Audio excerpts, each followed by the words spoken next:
তোদেরকে আমার ভালোবাসা। আমার নাম দিব্যাংশী নাথ। আমার বাবার নাম জয় জ্যোতিনাথ। আমার মার নাম রুমতি নাথ। আমি কেজি টুতে পড়ি।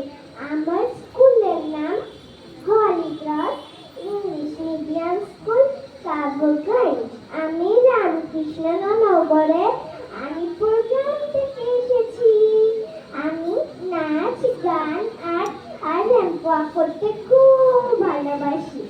আজকে এনকার স্টুডিও অনেক দ্রুত ব্যবস্থাপনায় বৈশাখ সুন্দর টেলিভিশনের ফ্যাশন শোতে আমাকে অংশগ্রহণ করার সুযোগ দেওয়ার জন্য আমি নিজেকে অনেক